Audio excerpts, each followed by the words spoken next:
talking shit about me, bitch, you think I really care? I've been grinding hard for all this shit, now you wanna compare? Music free, TV go, never quit, fuck your bitch. Everyone in the next other money, this music is. No, I better run, little fucker. Get on my way, motherfucker. I'm coming for the #1 spot. Cause I can make this shit feel like a gunshot. Gunshot, gunshot, gunshot, gunshot, gunshot, gunshot, gunshot. Cause I can make this shit blow up like a gunshot.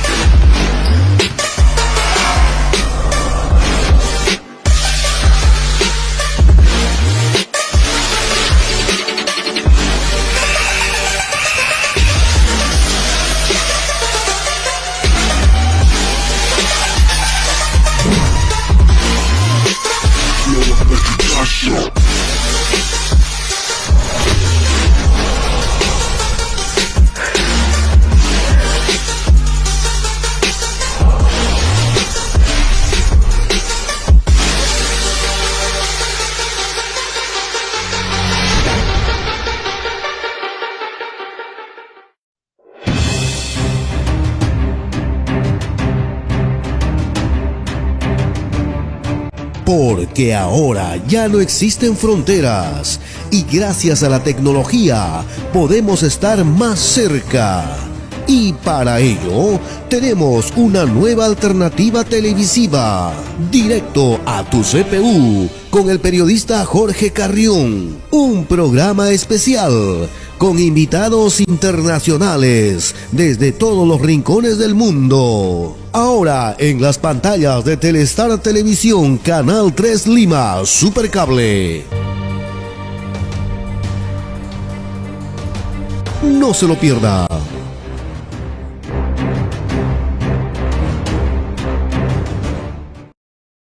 Hola, hola, ¿qué tal? ¿Cómo estás? Bienvenido a Directo a tu CPU por Telestar Televisión Supercable Canal 3 y por Virtual Televisión. Tenemos también sintonía en la ciudad de Huancayo, en el Canal 11 de Telestar Supercable y hacia el cono oeste, Canal 3 de Supercable. A nivel internacional, como siempre, por Virtual Televisión. La temática de Perú, pues, está en pleno desarrollo y nos solicitan análisis respecto a lo que viene pasando en nuestro país. Los ojos del mundo, lamentablemente, no por algo positivo, sino por una situación de desborde popular, se viene instalando en lo que viene a ser los principales medios de comunicación. Y hay una serie de especulaciones al respecto. Pero vamos a recurrir precisamente a nuestro invitado de hoy, el doctor Milton Vela Gutiérrez, que tiene una maestría en marketing político y campañas electorales en la Universidad Alcalá de Henares de España. También es experto en crisis de gobierno por la Universidad George Washington de los Estados Unidos y profesor de la Universidad de Lima. Con este currículum, pues creemos que puede darnos algunos atisbos de lo que podría ser el desenlace más adecuado a esta crisis política que se ha presentado a nivel de Perú y con repercusión internacional. Sus saludos, doctor Milton Vela Gutiérrez, y gracias por estar con nosotros. Al contrario, encantado de estar contigo. Felicitaciones porque de alguna manera ustedes, esta nueva prensa que yo le llamo, vienen a abrir las cortinas de la desinformación que nos tienen acostumbrados los medios locales, ¿no? ¿Qué es lo que nos desinforman? ¿Qué es lo que está pasando realmente? ¿Qué es lo que habría que informar más allá de lo que nos informa, según su punto de vista? Uno de los actos más vergonzosos que hemos tenido, y una muestra, justo conversaba con algunos alumnos, es que desde que hubo el problema de Castillo, cuando lo detuvieron, juramentó la señora Boluarte, los medios limeños y tradicionales callaron todas las noticias respecto a la insurgencia que había. Hicieron creer, por lo menos a esta enorme comunidad de Lima, de que todo era una luna de miel y que todo estaba bien y que solamente era cuestión de que presentaran a los ministros y que la población había aceptado con tranquilidad y paz este nuevo cambio que hubo de presidencia. Eso fue un tremendo error, eso fue un disparate, porque de esa forma te das cuenta que a veces el silencio comunica, pero no prepara exactamente a la gente a tener conciencia de lo que realmente estaba sucediendo, prepararse psicológicamente para los dramáticos momentos que estamos viviendo y, según mi percepción, se van a venir momentos más cruentos. Ajá. Bueno, en algún momento arrojábamos el conocimiento de lo que aconteció en el Caribe, donde alguna vez estuvimos incluso en carne viva, viviendo el famoso 11 de abril y posteriormente el 13 de abril. Ahí hay una frase muy célebre que dice que todo 11 tiene su 13. Y cuando les comenté a la teleaudiencia que podíamos estar configurando algo similar acá en el Perú, algunos dudaron de eso, ¿no? Pero bueno, luego lamentablemente se ha suscitado todo este desbarajuste a nivel social que enluta a muchas familias y todos desde aquí pues nos solidarizamos con las madres, los padres que han perdido a sus hijos de uno y otro bando, ¿no? Incluso policías también han sido agredidos y hay luto a nivel de lo que significaría una sola familia, un solo pueblo. Más allá del error que se pueda cometer a nivel de la desinformación, no está bien también el hecho de que se dé un veredicto apegado a la ley y que por allí ahora todo el mundo es experto en buscarle justificación a lo injustificable, ¿no?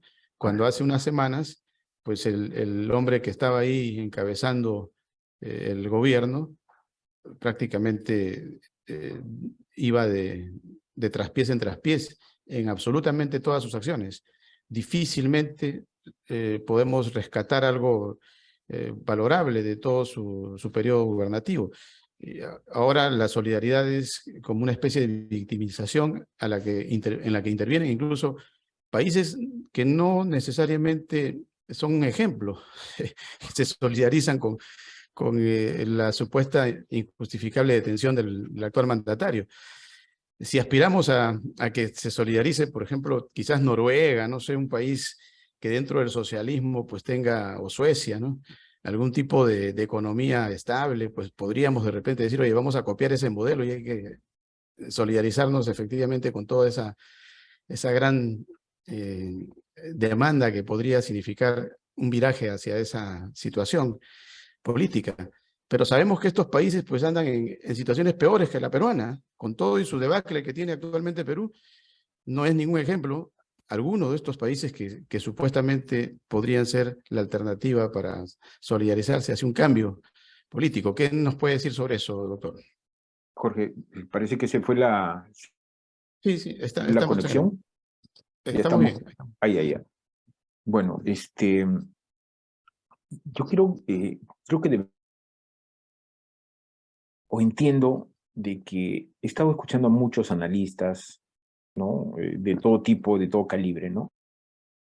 Creo que estamos perdiendo un concepto, y yo lo veo como una miopía histórica de lo que está sucediendo. En 1800, González Prada escribía una frase que es lapidaria, ¿no? Perú es un organismo donde ponemos el dedo, bota la pus. Eso lo podíamos escribir ahora. Entonces, esa situación de organismo enfermo me da la figura de que cuando nosotros hablamos del contexto que actualmente pasamos, Pedro Castillo es la fiebre de un organismo que está enfermo. Lo que hemos hecho durante todo este tiempo, en vez de organizarnos para tener una curación del cuerpo enfermo, nos hemos vuelto especialistas en bajar pensando que el problema en el Perú se solucionaba sacando a Castillo. Es como darle una mejoral a un enfermo que tiene fiebre y con eso pensamos que ya está curado, ya se puede ir a su casa. Y no es así. Lo sé nosotros, y que tú mismo muy bien lo acabas de comentar desde una perspectiva de cuando estabas en otro país, es que estamos viviendo que no se van a parar, que no se van a pasar así de forma inmediata. No se compara a lo que está sucediendo ahora. En el efecto Merino murieron 2 personas, pero fue atisbada por los grandes y por algunos congresistas que hoy día han desaparecido del mapa, ¿no? Como Alberto de Belaúnde y todo lo demás, ¿no? Que al final con dos muchachos muertos, todo un gabinete y un presidente. Hoy, las lamentables consecuencias de los guarismos nos dan 7 personas. 7 personas muertas, pero no en la capital del Perú, sino 7 personas muertas en los lugares que son alejados, paisado, y donde el Estado nunca llegó. Entonces, Castillo no solamente es un problema de bajar la fiebre. Hemos podido concentrarnos bien en analizar cuál es la infección que está corriendo a este hermoso pueblo peruano. Y ahí es donde el Congreso ha cometido de la historia. Ahora nos estamos enfrascando en que si es buena la prisión preventiva, ahora nos estamos enfrascando si no es, si le deben dar cosa. El día domingo, como nunca habíamos visto, se reúne el Congreso desesperado para dar una ley que permita justificar la detención de Pedro Castillo a la Fiscalía. Entonces es como si la justicia fuera express. Algo está sucediendo en la parte dérmica de la sociedad, pero eso no era suficiente. Creo más bien de que nosotros estamos viviendo un guión perfectamente manejado, soy especialista en semiótica también, es un guión socialista absolutamente total, y cual lo hacen en Cuba, lo hacen en Venezuela, ¿no? Donde los personajes son fusibles, los personajes, porque hay un plan maestro que es de alcance mayor. Eso lo hemos visto en China, eso lo hemos visto en cualquier comunista que haya pretendido hacer eso. Yo soy de los que piensan que Pedro Castillo, haciendo alusión al sacrificio humano que hizo Alfonso Ugarte, se ha sacrificado por la insurgencia que estamos viviendo ahora. El verdadero alfil de este gobierno se llama Aníbal Torres, ¿no? Entonces, y fíjate, Jorge, cómo de alguna manera, cuando estudiamos los eventos y los vemos ya en perspectivas, sin adentrarnos ya en analizar la ley y todo eso, porque es como si hubieran soltado un ratón en la casa de los gatos. Entonces todos se han vuelto abogados, todos se han vuelto jurisconsultos, todos se han vuelto constitucionalistas, cuando no es el problema del derecho, es un problema político enraizado en nuestra patria. Entonces lo que está sucediendo está que nosotros estamos, por un lado, y figurativamente ahora que está el Mundial, es que hay una selección socialista que está en la cancha, bien preparada, con mucho dinero, que han entrenado juntos. Y en el otro lado, la selección democrática republicana del Perú, que no se hablan, que no se comprenden, que no tenemos arquero, que no tenemos entrenador. Evidentemente, en un partido de esa magnitud, nos van a golear. Porque el vacío de liderazgo que hay a nivel de lo que son los partidos democráticos no existe. Y cuando eso ocurre en política, el vacío, como la física, va a ser llenado automáticamente por la comunicación y el actuar de los socialistas que están más organizados. Ellos han tenido 1 año y medio de tener mucho dinero y organizar sus cuadros, desde prefectos, subprefectos y todo lo demás. Entonces, lo que estamos viendo ahora, considero es que estamos viendo el guión que ya nos habían avisado. Y por lo tanto, esta insurrección que tiene ciertos paralelos con lo que sucedió en la primavera árabe. Y yo estoy convencido que estamos viendo la primavera peruana. Es decir, esto no va a parar hasta que caigan todos los que tienen que caer, querido amigo. Ajá. Bueno, dentro de lo que usted analiza, podríamos decir, esto lo estábamos conversando fuera del aire, que realmente el discurso de Castillo no fue una equivocación ni fue simplemente alguien que se apresuró, sino simplemente que ya se había llegado a un punto tal en el que había que dar ese discurso, Las porque condiciones, absolutamente todos los escenarios estaban ya encendidos como para que posteriormente, dentro de la legalidad recuperada a través de la ascensión al poder de la señora Dina Boluarte, pues ya la ruptura previa entre ella y Castillo pues también se había dado, de manera que era fácil pues declararse la guerra total, ¿no? Entre los seguidores de Cerrón y los seguidores de Castillo. Castillo, en pocas palabras, creo que sin necesidad de hablar, le dijo a Cerrón, bueno, te dejo el poder, pero me voy con el poder popular, ¿no? Vamos a ver quién gana, ¿no? Y aquí estamos, ¿no? claro, y yo soy de los que pienso inclusive de que Castillo le debe haber dicho a Cerrón, bueno, ya cumplí con mi función, ahora me voy, ahora continúen ustedes. ¿Por qué? Porque realmente la representante directa de Perú Libre ha sido Dina Boluarte. Ella era miembro principal del partido Perú Libre, y no solamente miembro principal, estimado amigo, sino era la cajera de Cerrón. Mira de lo que estamos hablando, ¿no? Entonces, por lo tanto, se ha vuelto una cosa extraña. Por ejemplo, a tu amable audiencia, ¿cómo explicarles que durante un año la señora estuvo con la soga al cuello en la Comisión de Constitución? Y de repente, 2 días antes de que se produzca el evento de torpe de Castillo, porque no tiene explicación, de salir a comunicar que iba a dar un golpe de Estado, iba a vacar el Congreso, en esa Comisión de Constitución archivan todas las acusaciones que tenía Dina Boluarte. O sea, ¿cuál era la razón de que 2 días antes hayan archivado? ¿Estamos viviendo acaso un guión de lo que iba a Claro, suceder? hay alguien detrás de todo esto. Siempre les Entonces, digo yo también a nuestra audiencia que hay una especie de, siempre tenemos a Dios, ¿no? Como algo benigno y aquel que nos rescata de todas las cosas negativas en la vida. Pero también hay la contraparte, ¿no? Y la claro, contraparte no se observa así nada más, no se deja ver, pero está ahí. correcto. Así es, totalmente de acuerdo. Yo estoy convencido que ya nos avisaron de lo que va a suceder. Ya nos avisaron. Tú, yo creo que el rey detrás del trono se llama Aníbal Torres.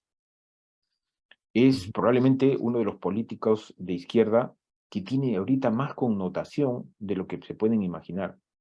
Normalmente nosotros hacemos estudios de las personalidades a nivel de lo que es el Perú. Y lamentablemente muchos de los colegas generan opinión sin hacer los estudios del caso como para poder evidenciar si lo que estamos diciendo es o no.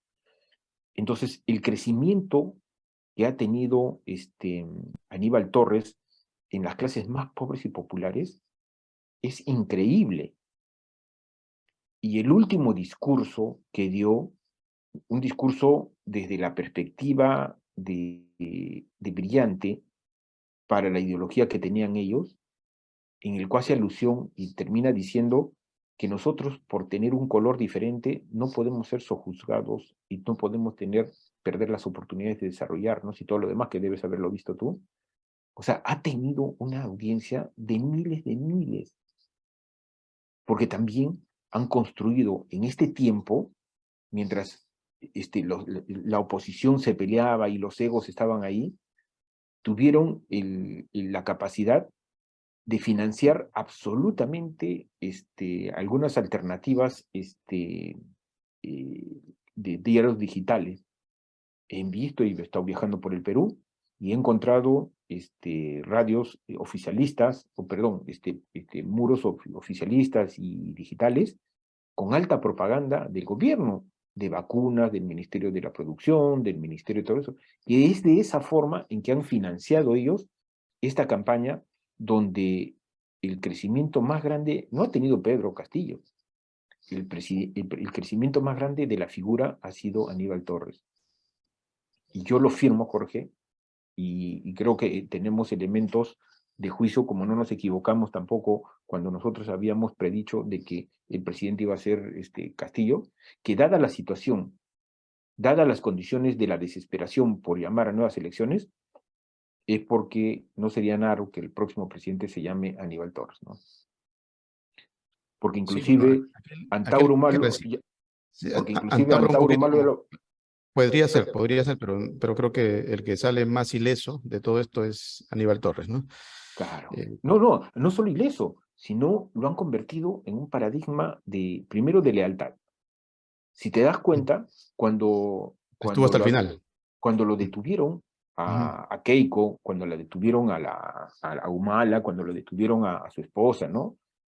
En ningún momento aparecieron sus abogados. ujú, Entonces, ¿por qué ahora el detenido estaba en todos los momentos la foto? Porque tú sabes que en la comunicación política moderna, la foto hoy tiene más poder que un tanque. ujú, sí, sí. Ujú, Entonces, y la foto era que estaban juntos, era como el papá al hijo, era como el hombre que protegía, era el tipo. Entonces, la publicidad y la propaganda comunista política tratan mucho un tema que es la generar héroes populares, porque a la gente pobre le gustan los héroes populares. Entonces, la primera idea que ha salido ahí, oye, qué leal es este tipo, mm, mira qué bueno que es este tipo, y formaría la semiótica para generar un líder popular que tenga, es buscar el héroe, el mártir, la víctima.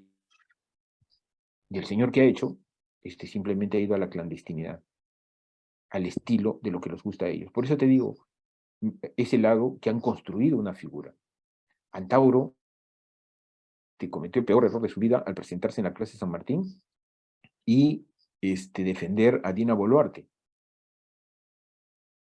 A Dina ujú, Boluarte lo sacaron, pero así le han tirado plátanos y toda clase de frutas. No estuvo ni 5 minutos.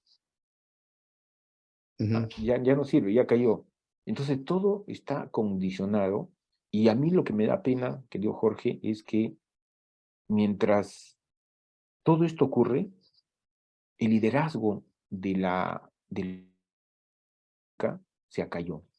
¿Acaso has escuchado tú algún discurso, algún mensaje de Urresti? ¿Acaso has ujú. escuchado de César Acuña?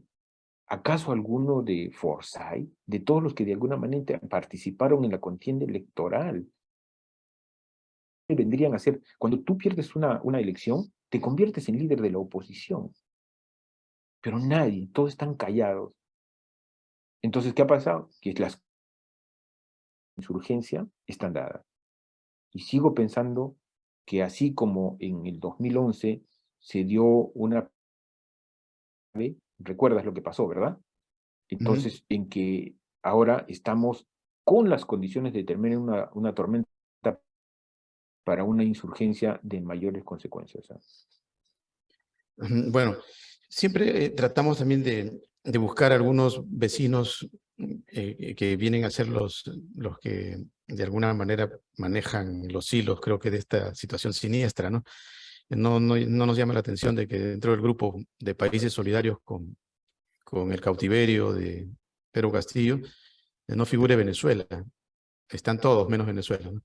Para no alarmar mucho, para no decir, oye, sí, detrás de esto está el socialismo del siglo XXI, pero es evidente que Es todos ellos evidente, están obedeciendo a un llamado evidente. a esta supuesta salida que propone la liberación de Pedro Castillo. Hace pocos minutos habló el hermano de Cerrón y dijo el congresista, ¿no? De que efectivamente se podría barajar la posibilidad de liberar a Castillo, ¿no? Eh, porque él cree que eso podría de alguna manera eh, pacificar a la población. ¿Usted cree que la salida podría estar por allí? ¿Hasta dónde le encontramos una salida a todo esto dentro del plano democrático, ¿no? Sí, no, yo no creo, realmente no creo. Hacer una movilidad, una motivación de esta magnitud que hemos visto, porque la verdad es que lamentable es escuchar eso. Primero tenemos que analizar que para hacer esto se necesita muchísimo dinero. Utilizar ingentes de personas de esta magnitud que paran en la calle las 24 horas del día, hay que alimentarlos, movilizarlos, todo eso ingente dinero. Yo creo que la presencia del Foro de São Paulo y el Foro de Puebla están absolutamente...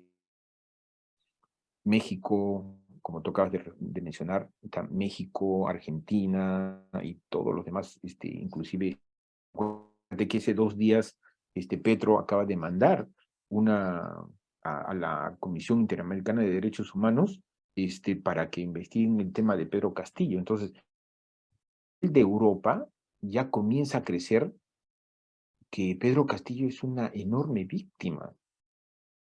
Y presión mundial va a ser absolutamente muy difícil de manejar en un país como el nuestro, donde tenemos una presidencia de la República y unos ministros que son pues salidos de los territorios de los Boy Scouts, ¿no? Ministros sin ninguna experiencia política, que a mi parecer, porque la política no es poner tecnócratas. En un momento político tú tienes que poner políticos. Y la política en esta magnitud significa un concepto estratégico del asunto y la presencia de un diálogo constante y fluido, ¿no? Entonces, el hecho de que salga Castillo, o sea, va a bajar la y se va a ir a México. Pero el problema de la infección del organismo enfermo va a continuar. Y yo creo que esto han propiciado ellos y tenemos que verlo de esa manera.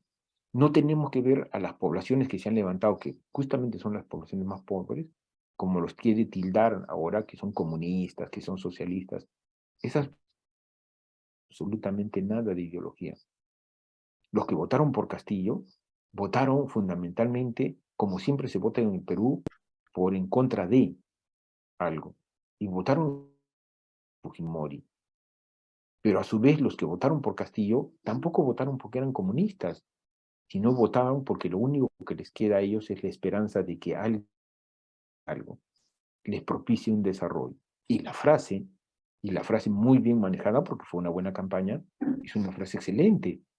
Un país rico, carambas, o sea, daba ganas de votar, ¿no?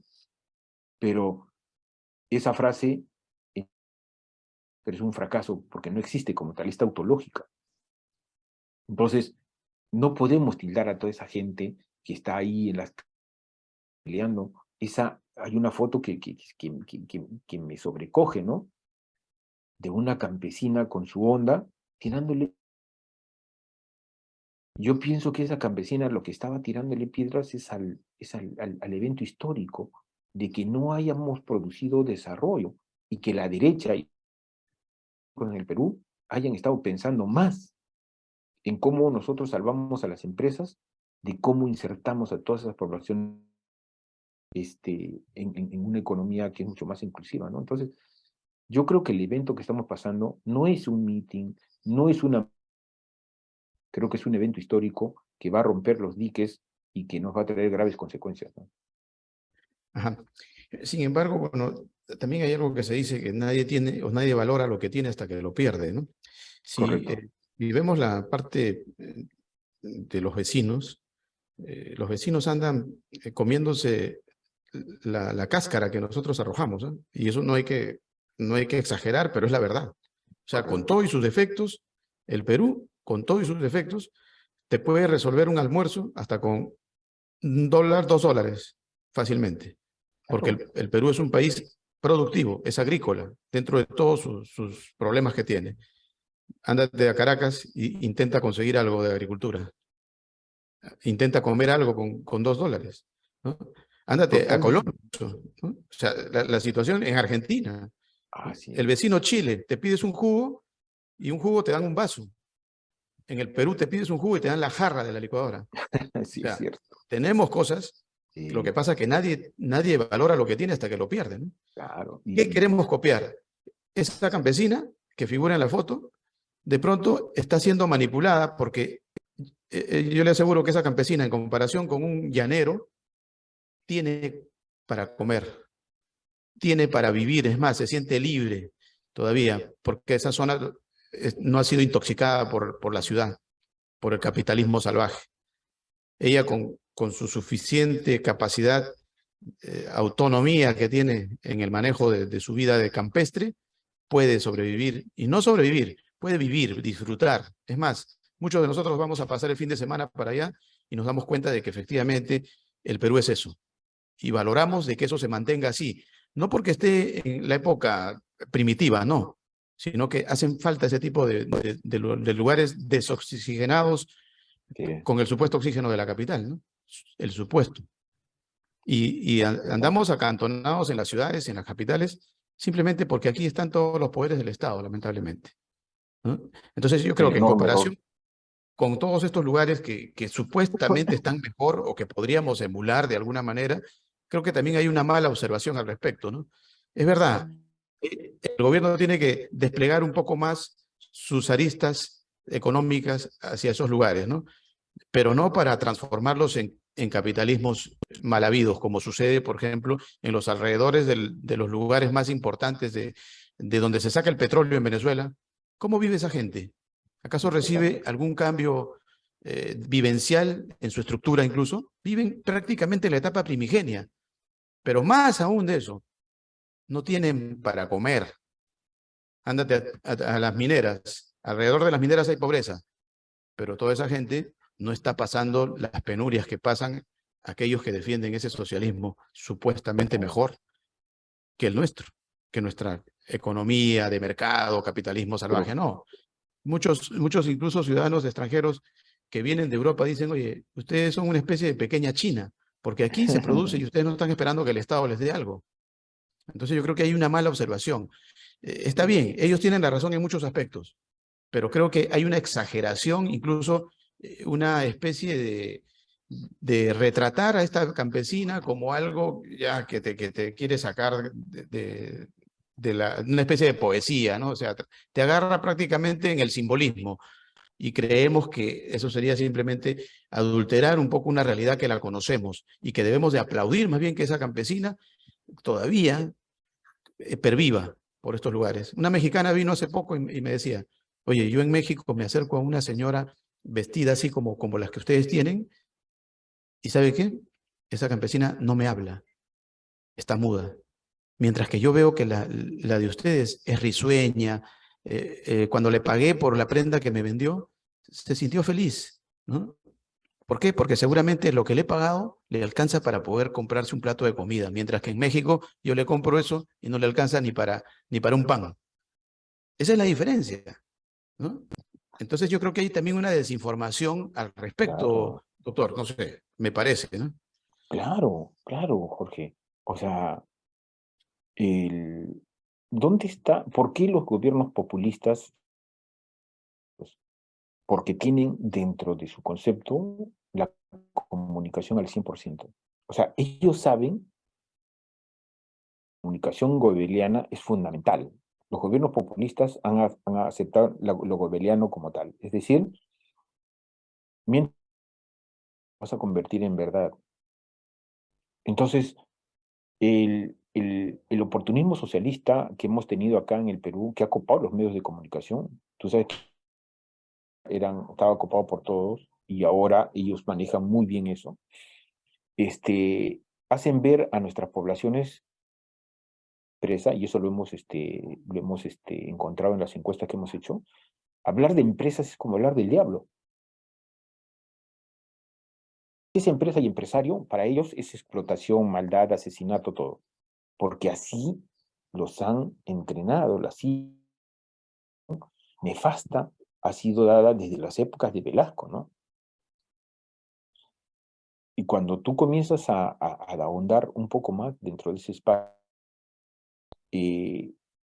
cuando hablas de la pobreza, ellos dicen, no, jamás la empresa va a sacar a la pobreza. Los únicos que no van a son los socialistas o los comunistas, porque el gobierno tiene que darnos a nosotros, porque nosotros sufrimos.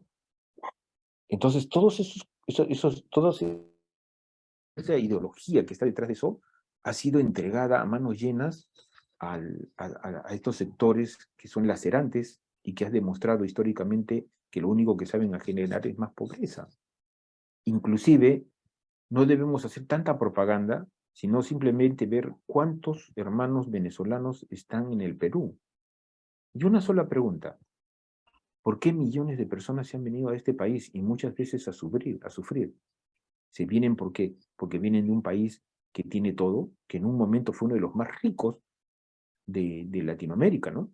¿Y qué vienen acá al Perú? ¿A comer los desechos de los demás?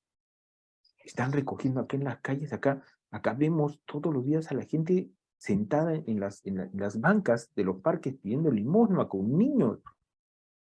Esa pobreza aquí es más lacerante. Ellos están entre los pobres de los más pobres, porque inclusive se arriman a los que ya son más pobres, a los que no tienen nada.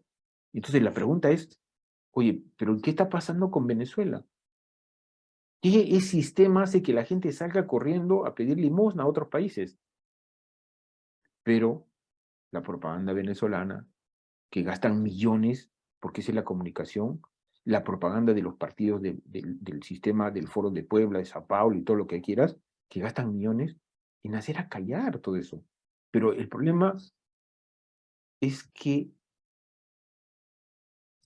no es tan fuerte los sistemas socialistas, sino parecen fuertes por la debilidad de los oponentes, que no hemos sido capaces nosotros de construir alternativas.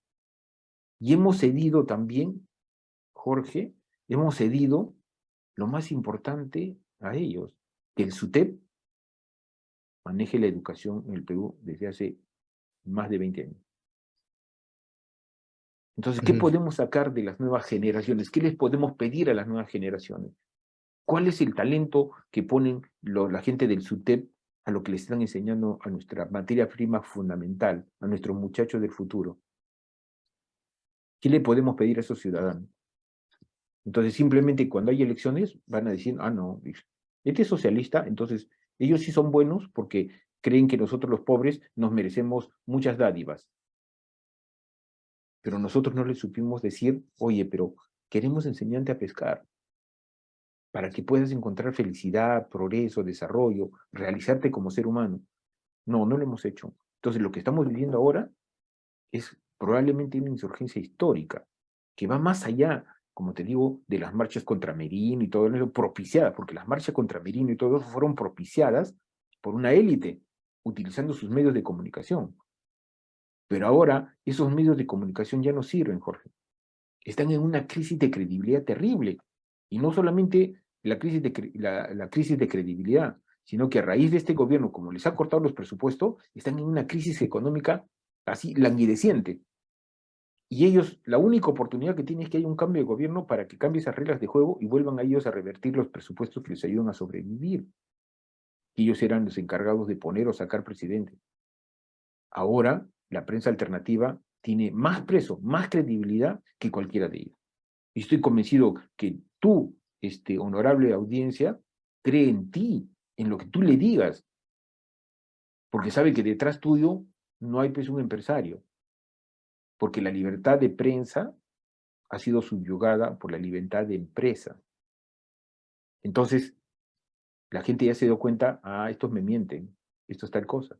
Pero claro, pero no se dan cuenta que en el otro lado también existe la exageración de mentir tal como lo quieren hacer ahora, de ponerlo como una víctima, una pobre víctima del sistema a Castillo.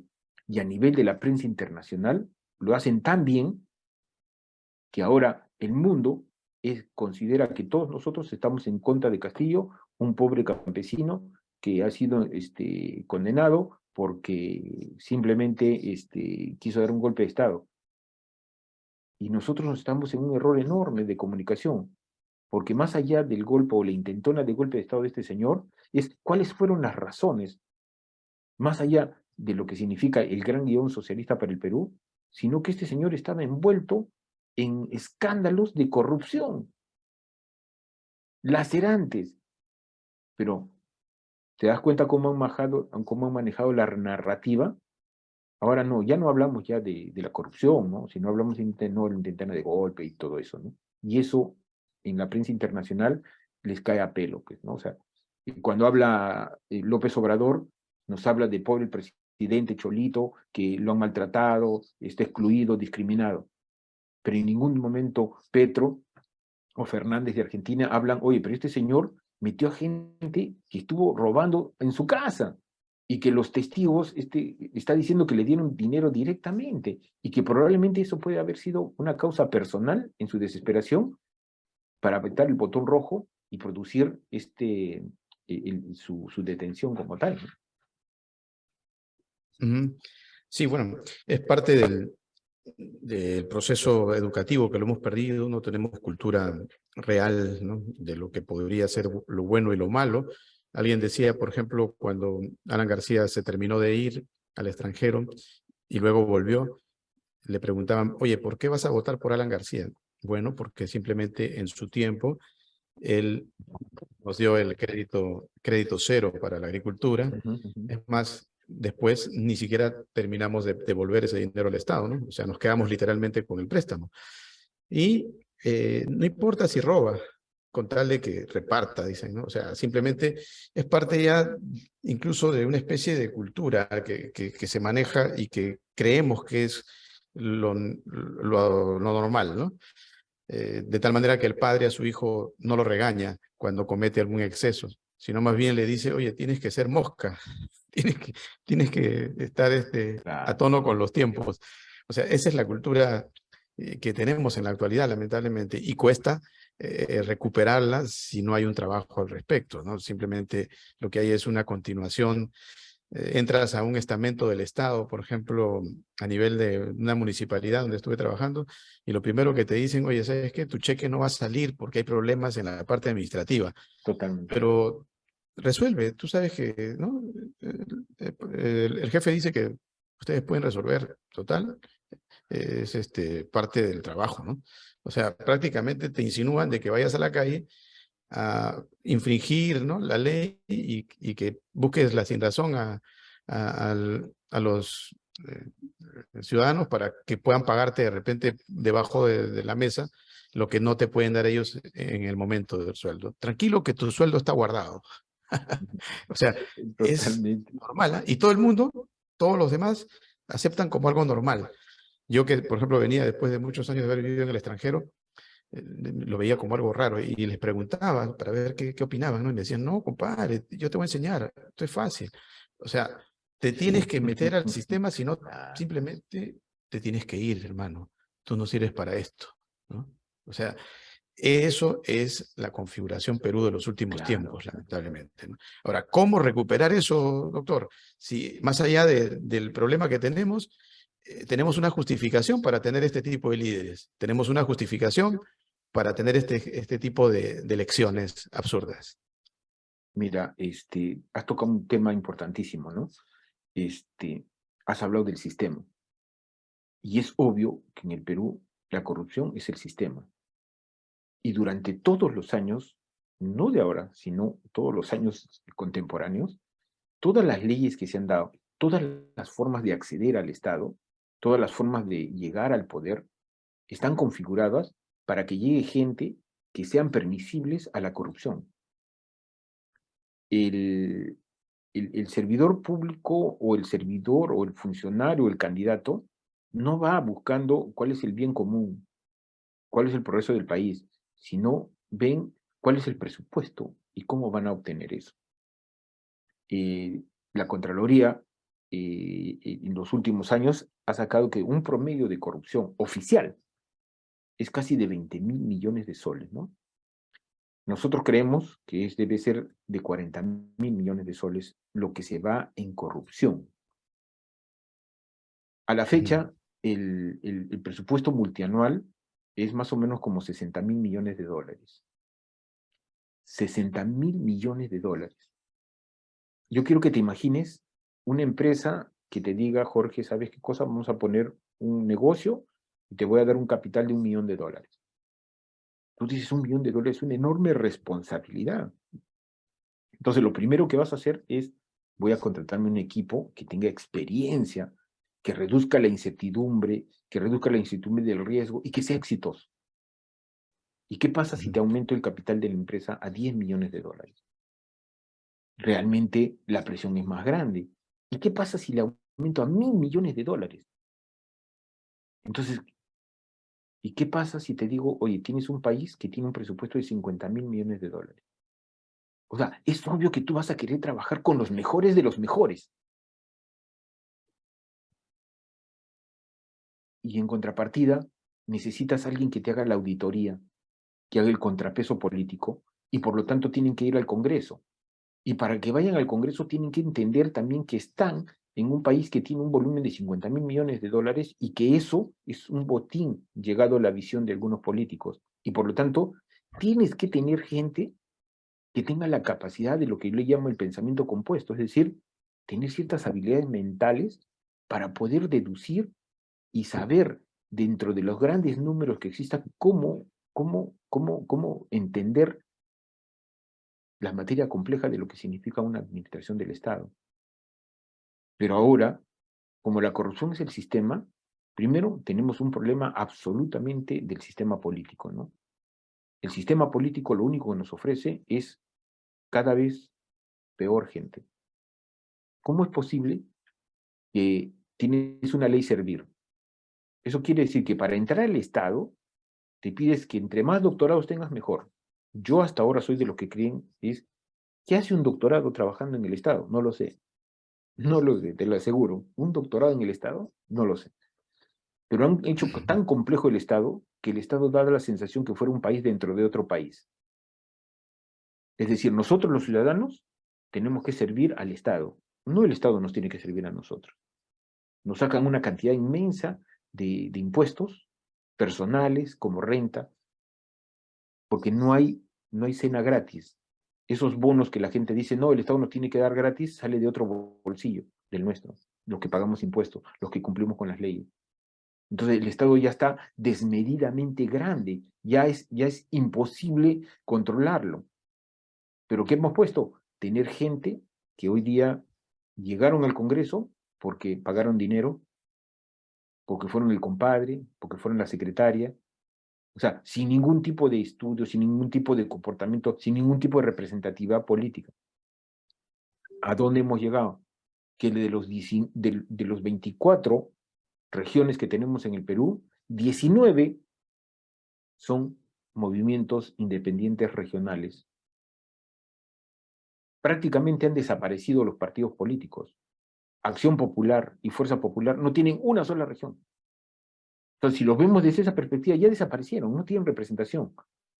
Pero ¿qué pasa? Que todos aquellos partiduchos que no tienen representación, cuando vienen las elecciones generales, o sea, como están inscritos como partidos nacionales, que no han hecho ninguna labor política, que no han hecho ninguna labor para tener afiliados, simpatizantes, que se vean obras, no, simplemente porque son parte del requisito de la ley que tú eres un partido nacional.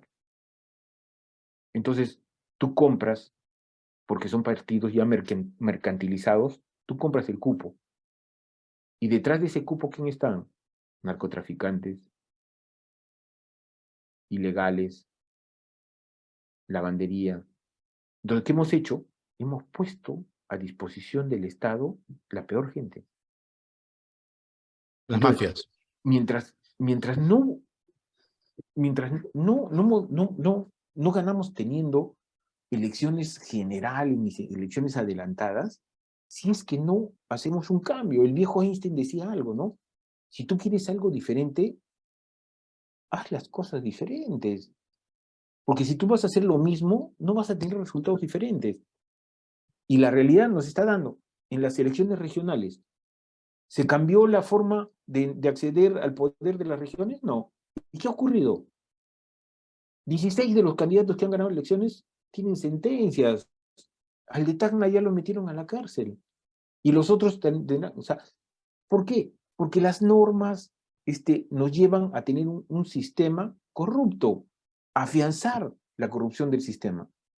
Entonces, ¿cómo vamos a querer elecciones adelantadas si es que no modificamos las reglas de juego para que esos tipos no ingresen?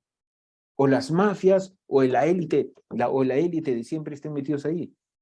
Y eso no entiende la gente que sale a las calles a pedir elecciones adelantadas. Elecciones adelantadas, sí, correcto. Pero tiene que cambiar las normas para que la gente buena, la gente capaz que existe en este país, porque tú acabas de decir algo bueno, importante. Yo soy de los que creo que la informalidad no es un delito. La informalidad es una forma de salir de la crisis, es una forma creativa de generar mercado en países como los nuestros.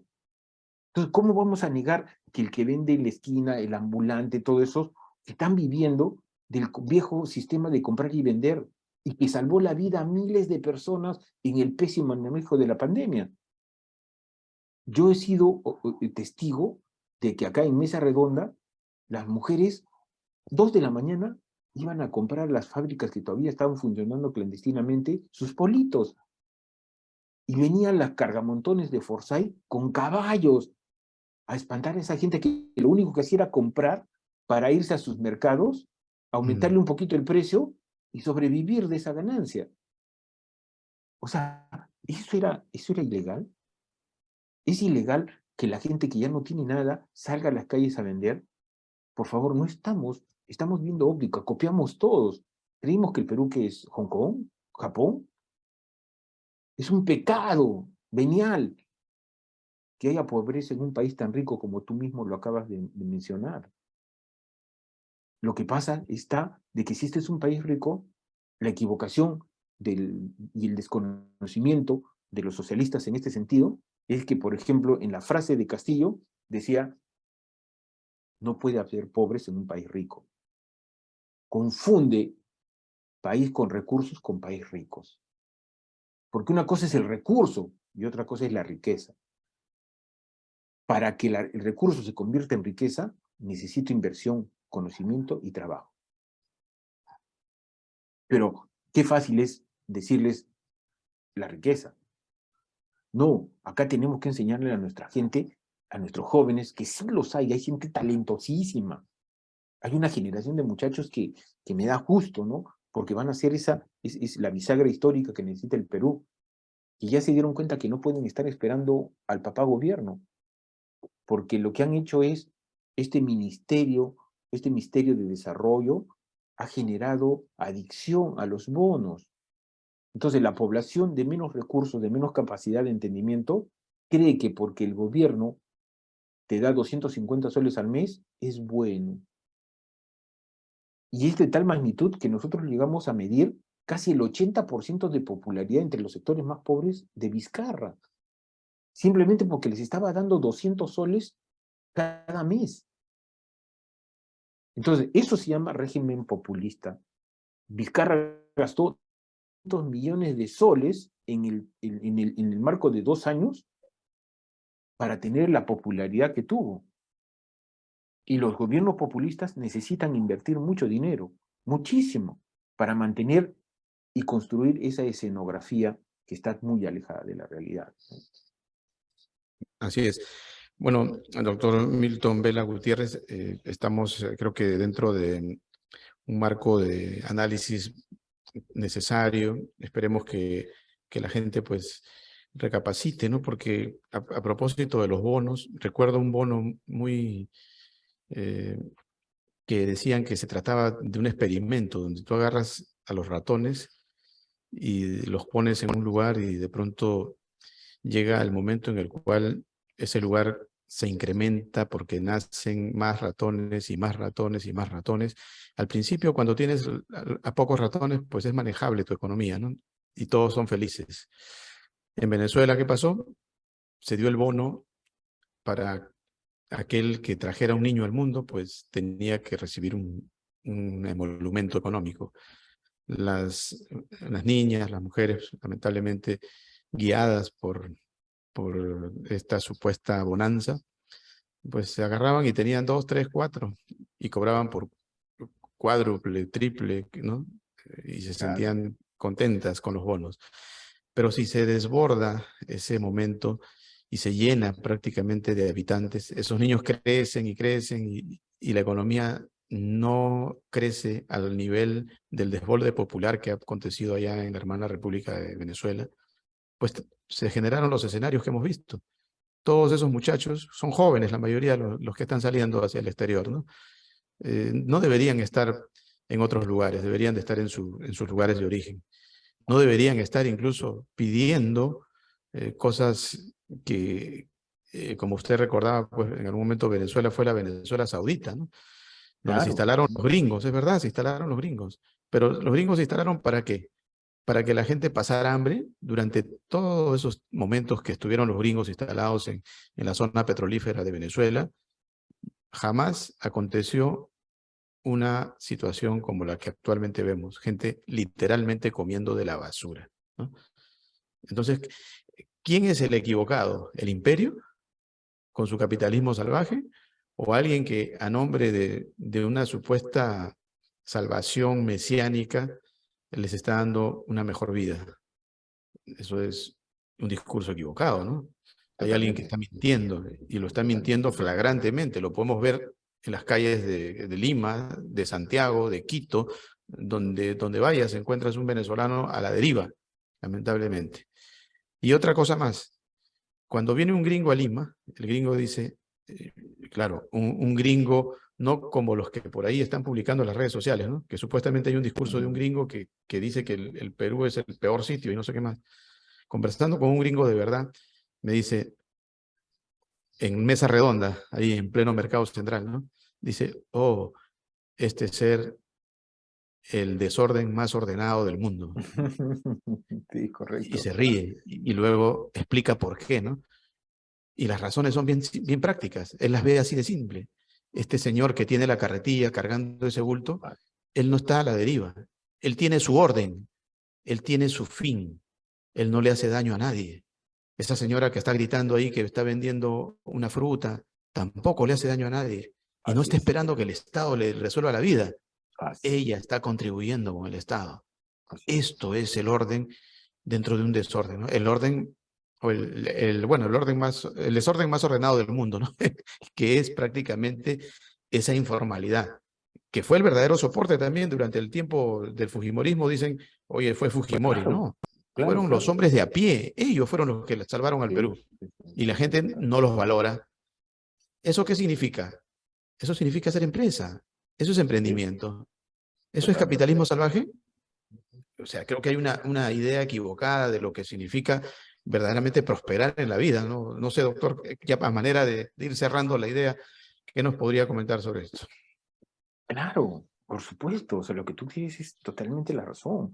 O sea, la gente quiere, o sea, era algo increíble ver en pandemia cuando venía la policía y les quitaba las cosas y la señora decía, nosotros no queremos que nos den bonos, no queremos dádivas, déjenos trabajar.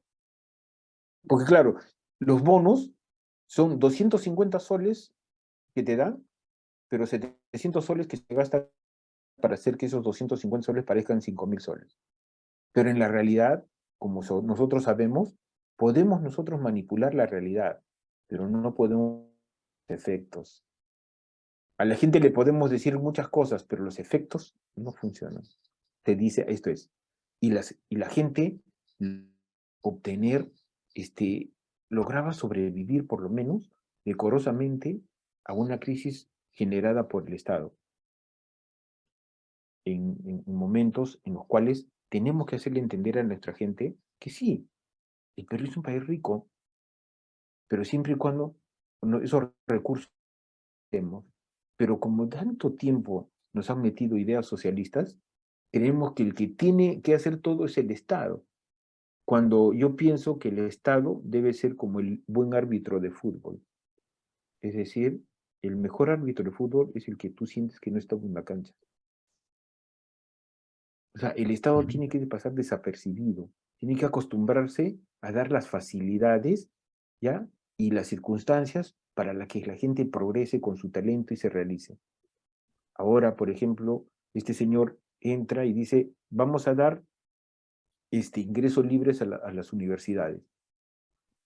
Nosotros que estamos metidos en el tema de la academia, nos damos cuenta de que, por ejemplo, al año están saliendo 80.000 universitarios. Y cuando se hace una encuesta a nivel global de las empresas dicen que nosotros vamos a contratar 6.000 universitarios. ¿Qué vamos a hacer con los 74.000 restantes, Jorge? Ujú. ¿Vamos a mandarlos como mototaxistas, como taxistas? ¿Sabes lo que significa la enorme frustración de esa gente que está preparada para otras cosas? O lo que está ocurriendo a nivel de provincias, que se ha incrementado enormemente en este gobierno, en los últimos gobiernos, el tema de crear nuevos distritos. Ahora ya somos como 2.000 y tantos. ¿Por qué? Porque la única aspiración que tienen los chicos es estudiar en la universidad para ir y agarrar un sitio en la municipalidad. Y cuando tú ves que cada vez que llegamos a un momento de la elección, ves un montón de jóvenes detrás de un candidato. ¿Y qué hacen esos jóvenes? ¿No trabajan? ¿Por qué tienen eso? No, lo que pasa está que está detrás de ese candidato porque saben que es la única alternativa que tienen para los próximos 4 años de llevar algo a la casa. Entonces, ese desorden corporativo, estructural que tenemos nosotros, lo tenemos que cambiar. ¿Y cómo lo tenemos que cambiar? Con reglas de acceso a la política que permitan que los mejores hombres, los más talentosos, los más honestos, estén ahí. ¿Para qué? Porque tenemos que romper todas esas leyes malas que justamente inhiben a los emprendedores. ¿Cómo es posible que los jóvenes que tengan buenas ideas vayan a un banco y el banco le dice, bueno, ¿qué tienes para ayudarte? Pero si recién están empezando, ¿por qué no les facilitamos para enseñarles a comer pescado, a que pesquen? ¿Por qué no les damos el Banco de la Nación, en vez de estar tonteando, por qué no tiene fondos extraordinarios para poder prestarles a los chicos a tasas razonables y que generen las ideas y que vayamos para el mundo? Somos un país tan lleno de recursos, con tanta inteligencia de la gente porque sobrevive sin mayores estudios. Pero imagínate si potenciamos a toda esa gente. Entonces yo creo que el futuro está ahí, pero la primera parte, tenemos que cambiar esas normas que nos están permitiendo que los peores ingresen a la política. Y la política hoy en día influencia sobre todo, Jorge. Ujú. Bueno, también se ha visto de que una de las mejores opciones para progresar es meterse en política, ¿no? Porque son los que salvan el conducto y se enriquecen ilícitamente con la venia de la democracia. ¿Mm? Ah, sí tienes razón, pero fíjate, cuando conversamos con los alumnos en debates, y se le dice, ¿quieren obtener riqueza fácil? Bueno, vuélvanse delincuentes, vuélvanse narcotraficantes, vuélvanse lavanderos, vuélvanse ilegales en las talas ilegales, y bueno, y postulen, ¿no? No hay político que haya estado en el poder que sea pobre, Jorge. No hay expresidente, exregidor, exalcalde que sea pobre. Ujú. ¿Entiendes el mensaje, verdad? Sí, sí, sí. Ahora, algo corto. ¿Por qué cuando se analizan las universidades que supuestamente deberían de tener una mejor convicción hacia la economía de mercado y el hecho de no dar pie para pensamientos así trasnochados, se ven gente que ha estudiado en la de Lima, incluso en la católica, ¿no? Y que tienen esa inclinación por darle valoración al socialismo del siglo XXI, ¿no? Increíblemente. Tú has dicho una frase que es importante, ¿no? El capitalismo salvaje. Entonces, estamos confundiendo varias cosas, ¿no? Pero sí es verdad. Nos hemos formado en un concepto del capitalismo salvaje. Es decir, yo soy de los que creo, por ejemplo, que el capitalismo tiene que comenzar a evolucionar. ¿Y por qué tiene que evolucionar? Porque durante mucho tiempo el capitalismo premiaba al inversor, es decir, al que tenía dinero para los proyectos. Tú tenías una excelente idea, querías poner un canal de televisión, era tu idea, pero de repente no tenías recursos. Entonces viene un tipo y te dice, ya, yo pongo el capital, ya, pero cuando dice pongo el capital, yo soy el dueño. Entonces, y tú te tienes que decir, bueno, ni modo, pues si no, no funciona. O si alguien te presta el dinero, tus ganancias, que es el 100%, el 60% es del porque puso el dinero. Pero en un mundo como el actual, tiene que haber un cambio radical sobre ese capitalismo salvaje a ser un capitalismo solidario. Hoy los trabajadores tienen que ganar más. No es posible que, por ejemplo, Microsoft, por ejemplo, con Bill Gates, tenga una empresa que cuesta miles de millones. Y sus trabajadores los votan cada vez que no los quieren. Pero ¿quién genera el conocimiento, que es la materia primordial en estos días? ¿Quién genera que sea sostenible la empresa? ¿El capital o el trabajador? Entonces tiene que haber una evolución necesaria y tenemos que ir a un capitalismo solidario, ¿no? Porque si algo critico es que a veces la derecha y la otra derecha también, o sea, no tiene objetivos sociales, Jorge, tiene objetivos económicos. Y ahí nos gana el otro sector. Y yo digo, oye, nosotros deberíamos tomar esos objetivos sociales, pero con herramientas de nuestra derecha, que podemos realizarlos. Porque ellos tienen objetivos sociales, pero no saben cómo realizarlos. Por eso es que la pobreza sigue siendo el clientelaje más importante para ellos. Bueno, es en materia de darle la vuelta al asunto, porque ellos cierran filas y no dan cabida Totalmente. a una opción contraria, ¿no? Como Así decía es. Hugo Chávez, o estás conmigo o estás contra mí. Y creo que en este aspecto las universidades que manejan el eleccionamiento pues tienen que eh, cerrar filas también, porque dar una pequeña posibilidad de que estemos en un error hace de que el otro pues se agarre de ahí y digan, mira, ya ves, ahí tenemos a los que le justifican que no estamos errados, que nosotros somos el camino verdadero. Y Claro. por ahí creo que son expertos en manejar ese tipo Sí, sí, de sí. errores, ¿no? Las contradicciones que existen dentro del sistema, ¿no? Es Sí, verdad, es verdad eso, sí, es sí. verdad. Entonces, yo creo que se ha perdido también, no hay, como usted dice, no hay liderazgo al respecto, nos hacen falta gente que tenga esa capacidad, esa facilidad de poder explicar las cosas directo, en el llano, ¿no? Con la gente común y corriente, que entienda que sí hay un acercamiento válido hacia lo que podría ser una mejor llegada de la economía del central hacia el lugar más olvidado del Perú, ¿no? Por supuesto. Pero todo dentro de un marco adecuado, ¿no? Como debe ser. Ahora, ya para finalizar, ¿qué dice la ley y hasta dónde podemos tener una salida total al problema que se nos presenta, ¿no? Estamos dentro de la legalidad con Dina Boluarte, la gente pide que salga, al salir inmediatamente asumiría el presidente del Congreso, pero la gente también pide que se cierre el Congreso. Entonces, ¿cuál sería el gobierno que sería como una especie de gobierno momentáneo, ¿no? Sí, Que sí, sí, sí. convoque a ese periodo y durante ese periodo, ¿quién gobierna? ¿Y Sí, cómo gobierna?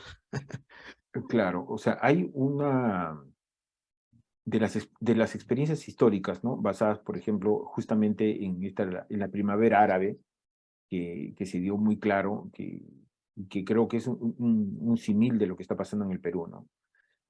Dadas las condiciones de insurgencia que se está presentando, y si esto crece más de lo que espero que no crezca, aunque tengo serias dudas, ya no representa, el Congreso ya no representa nada. Es decir, cuando hay una primavera de esta magnitud y hay una insurgencia, el Estado explosiona. Entonces, y la única labor que tiene este gobierno de unidad de emergencia es la temporalidad, uno. Dos, funciona a través de decretos. Tres, los plazos que tiene son absolutamente definidos para generar, uno, un cambio de normas y dar las elecciones generales.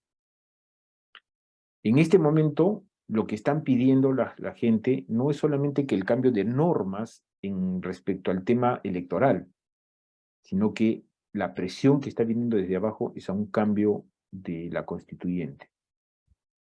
Porque ahí sí, el cambio de la constituyente es un discurso muy comunista, muy socialista, porque les han hecho creer a la gente que cambiando la constitución se va a cambiar lo constitucionario, es decir, lo diario, la realidad. Cosa que no es así. La Constitución es un contrato social simplemente para llegar a un acuerdo cómo nosotros nos vamos a valorar, cómo vamos a sobrevivir, cómo nos vamos a relacionar. Lo que quiero decir es que la Constitución se pone al pie de la vivencia de los peruanos y no los peruanos debemos estar al pie de una Constitución. Entonces, y eso es, y lamentablemente, lo que les han dicho a ellos, que si cambiamos la Constitución ya es como el paradigma de que va a venir todo bonito, todo eso, no es así. Tenemos que prepararnos, tenemos que conversar muchísimo, dialogar bastante, pero lo que sí creo que se vendría necesariamente es un gobierno de emergencia de unidad nacional, ¿no? Ajá. Bueno, si fuera cierto lo que dice sobre la Constitución, pues Venezuela sería un ejemplo, ¿no? Lo primero que hizo Chávez es cambiar su Constitución y miren cómo está. O Claro, sea, no eso tiene nada no que te ver, resuelve absolutamente nada, ¿no? Eh, claro. Ahora, pero ¿quién sería el que lidere? ¿Quién sería el presidente? Ya no estarían ni William ni Dina Boluarte. No, eso ¿Qué tenía, figura por ahí podría soportar todo este vendaval de no compás de sé, espera? a mí me da la sensación, como no tenemos liderazgos, es extraño ese acercamiento del Monseñor Castillo a Dina Boluarte, fue el primero que la visitó y que se hizo público, ¿no? Yo me imagino que en ese trance es la iglesia la que va a tener mucho peso, ¿no? En en este escenario que estamos analizando como tal, ¿no? O sea, creo que Hipotético. el escenario Pero los hipotético. ateos, que son los socialistas del siglo XXI, no lo soportarían, ¿no? Pero acuérdate que ellos se juntan con el diablo cuando tienen estrategias bien claras, ¿no? Ellos no tienen ningún problema en irse al infierno y salir de ahí. Ellos basan sus objetivos, el fin justifica los medios para ellos, ¿no? Y van a utilizar a cualquiera, como utilizó Chávez, ¿no? Chávez, cuando entró, iba a apoyar a los inversionistas, iba a apoyar a los empresarios. Su discurso fue de esa forma. Los empresarios creyeron en él, lo apostaron, y al final les dio el portazo, porque así es parte de la estrategia de ellos, es que todos son fusibles y todos son sacrificables. Ujú. Porque no veo Y también otra fi- alternativa, ¿eh? O sea, no veo, porque este acuerdo el acuerdo nacional y eso es una pantomima. Los partidos políticos están demasiado desprestigiados, no tienen mayor representatividad. Algunas personalidades ya han marcado distancia, otros no van a querer meterse, porque acá la indiferencia y hacerte de lado es mucho más fácil, ¿no? Y dada la situación de ilegalidad que puede existir como nosotros somos tan especialistas en, en tratar de traducir las constituciones, las leyes, todos tienen temor, ¿no? De que más adelante te puedan juzgar por de haberte metido en temas que no eran los tuyos. Ujú. Pero bueno, lamentablemente ese es el escenario hipotético. Espero que no lleguemos a eso. Espero que sí tengamos una capacidad de diálogo y que pueda salir algo que sea en forma pacífica, que es lo esperado, ¿no? Ajá. ¿Qué les diría usted a la población en el sentido de sus demandas? Por ejemplo, ¿cree usted que debe ser liberado el señor Castillo para que la gente retorne a sus actividades? Que parece que fuera su principal petición, ¿no? Al margen de las otras, que se adelanten las elecciones, también podría ser que sea unos meses más antes, en el 2023. Y lo último, lo de la Asamblea Constituyente, si yo lo dificulto, que eso sea una demanda válida en torno a cambiar la Constitución, que como decíamos hace breves momentos, pues no ha resultado nada positivo incluso para el principal protagonista del socialismo del siglo XXI, que viene a ser Venezuela, ¿no? Mira, yo lo único que sé es que eh, desde afuera, porque me estoy enterando muchas cosas desde la OEA, inclusive de las Naciones Unidas, consideran el lawfare, L-A-W-F-A-R-E, es una expresión en inglés que significa utilizar la ley para fines no claros, ¿no?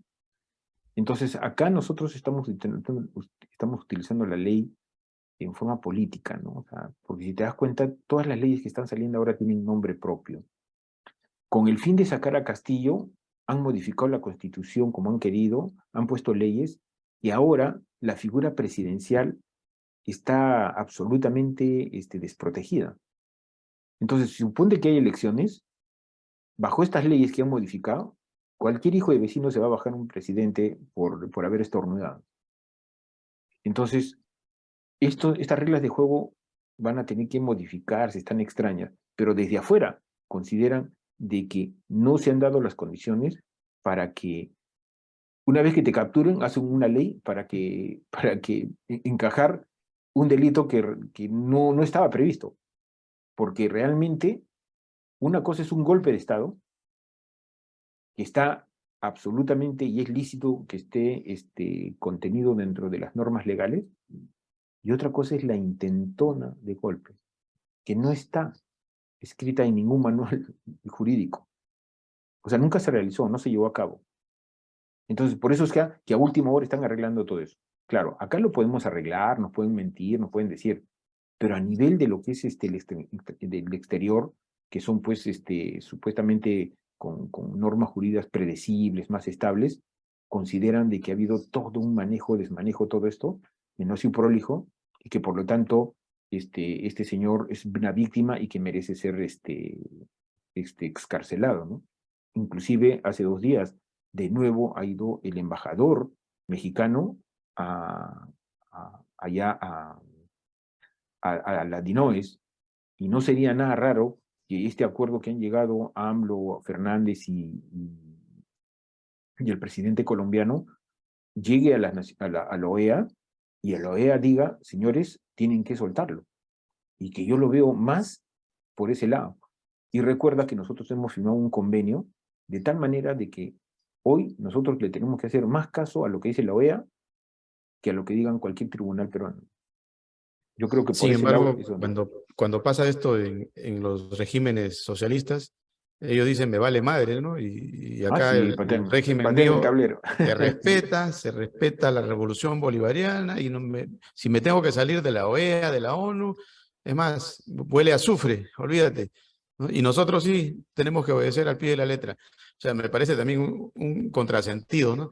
Lo que le vuelvo a repetir nuevamente, o estás conmigo o estás contra mí. Creo que ahí ha llegado el momento de los radicalismos, ¿no? Porque si no, es síntoma de debilidad, y ese síntoma de debilidad va a llevar al poder a la contraparte en automático. Así es. Bien, doctor. Un abrazo a la distancia, gracias por su participación y espero tenerlo más adelante.